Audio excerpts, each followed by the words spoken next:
안녕하세요, 여러분. 오늘은 최근 자주 회자되는 이슈죠. 중국 경제 붕괴론과 미국의 고율 관세라는 주제를 중심으로 도대체 지금 세계에서 무슨 일이 벌어지고 있는지를 함께 짚어보겠습니다. 특히 이번 영상에서는 미국과 중국 간의 무역 갈등이 과연 누가 진짜 피해자인지, 누가 유리한 고지를 점하고 있는지 팩트에 기반해 깊이 있게 이야기해 볼게요. 먼저 이런 말 많이 들어보셨을 거예요. 중국 경제는 이미 무너지고 있다.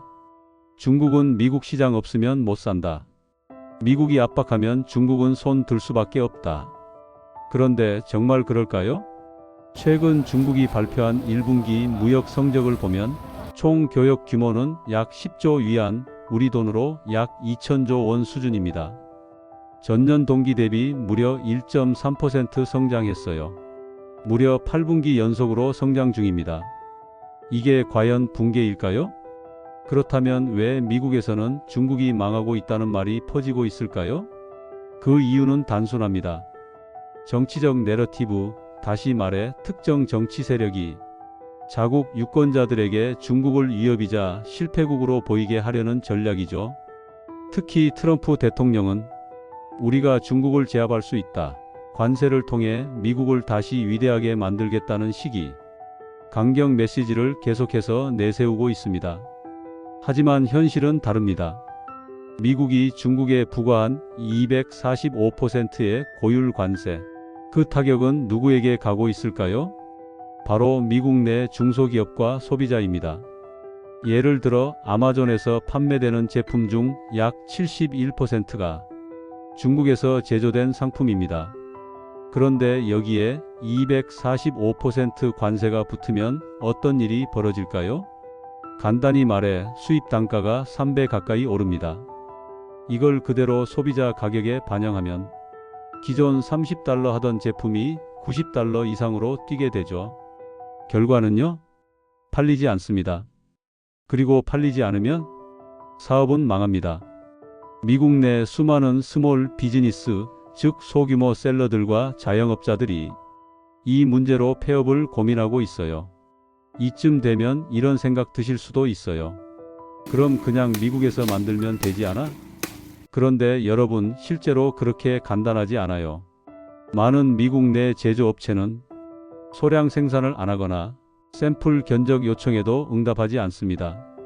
한 제품을 미국 내에서 제조하려면 공장을 찾아야 하고 금형을 만들고 수개월간 샘플 테스트를 거쳐야 하죠. 그 사이에 사업이 망해버릴 수 있어요.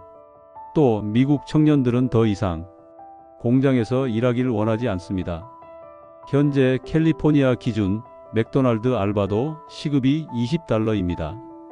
공장 근무는 훨씬 힘들고 반복적이죠. 그렇다면 누가 그 일을 하려고 할까요? 반면 중국은요? 이미 수십 년간 제조 생태계를 탄탄히 구축해 왔습니다. 한 섬유 공장을 예로 들면요. 이 공장은 단순한 티셔츠 하나를 만들기 위해 7가지 공정을 거칩니다. 실, 염색, 재단, 봉제, 포장.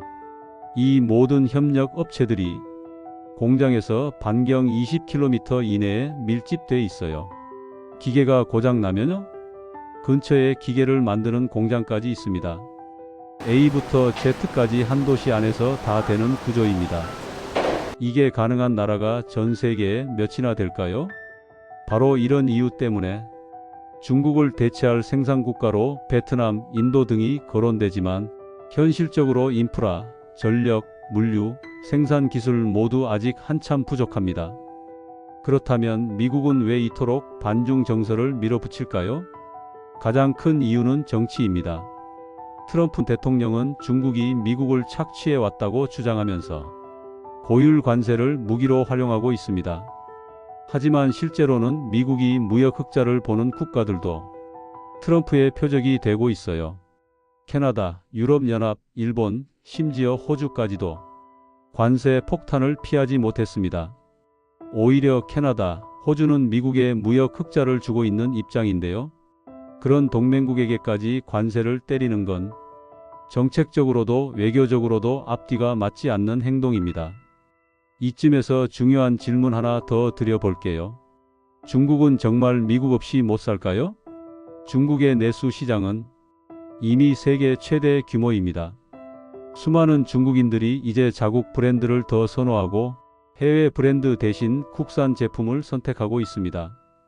게다가 중국은 단순한 제조국이 아니라 이제는 디자인과 혁신까지 리드하고 있습니다. BYD 같은 전기차 기업은 미국의 테슬라를 추월했고 세계 전기차 시장 점유율 1위를 차지하고 있죠. 하지만 미국에서는 BYD가 판매되지 않습니다. 왜냐고요? 경쟁이 되지 않기 때문이죠. 가격, 성능, 디자인 모든 면에서 앞서 있기 때문입니다. 아이러니하게도 애플 아이폰도 여전히 중국에서 생산되고 있습니다.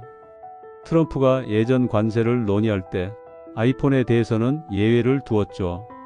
왜냐? 아이폰은 중국에서만 만들 수 있기 때문입니다. 이쯤 되면 중국의 제조력은 단순히 싸고 많은 수준을 넘어 정밀하고 고도화된 제조 능력임을 알 수 있습니다. 그리고 또 하나, 미국 내에서 떠오르는 문제는 신뢰의 상실입니다. 최근 유럽에서 미국을 방문하는 관광객 수가 30%에서 40% 감소했습니다. 중국 유학생들 역시 미국 유학을 기피하고 있고 심지어 중국계 교수들마저 미국을 떠나 중국 대학으로 되돌아가고 있어요. 그 이유는 무엇일까요? 바로 정치적 박해입니다. 중국계 인사들이 미국에서 스파이라는 의심을 받으며 차별당하고 있기 때문입니다. 심지어 대학 신입생 시절 군복 입고 단체 활동한 사진만 있어도 미국 입국이 거부되는 사례가 있습니다. 이건 명백한 오해이며 중국에서 대학생이면 누구나 거치는 일입니다. 이처럼 정치적 이슈가 과학, 교육, 문화, 그리고 경제까지 침투하고 있는 현실은 전 세계적으로도 우려를 낳고 있습니다. 그렇다면 미국은 회복할 수 있을까요? 정답은 가능은 하지만 쉽지 않다입니다. 이미 무너진 글로벌 신뢰를 회복하려면 시간이 걸리고 실질적 변화가 있어야 하니까요. 단지 리더를 바꾸는 것만으로는 부족합니다. 시스템 전반의 개편과 정치적 내러티브에서 벗어난 팩트 기반 정책이 필요합니다. 결론적으로 말씀드리면 이번 미중 무역 전쟁에서 진짜 피해자는 중국이 아니라 미국 내 중소기업과 소비자입니다. 중국은 오히려 더 빠르게 내수 시장을 확대하고 글로벌 교역국 다변화에 성공하고 있어요. 전 세계 140여 개국이 중국을 최대 무역 파트너로 삼고 있다는 사실, 절대 가볍게 볼 수 없는 현실입니다. 오늘 영상이 중국과 미국 그리고 세계 경제를 더 넓은 시각에서 바라보는 데 도움이 되었기를 바랍니다. 끝까지 시청해 주셔서 감사합니다. 좋아요와 구독, 그리고 여러분의 의견 댓글로 남겨주세요.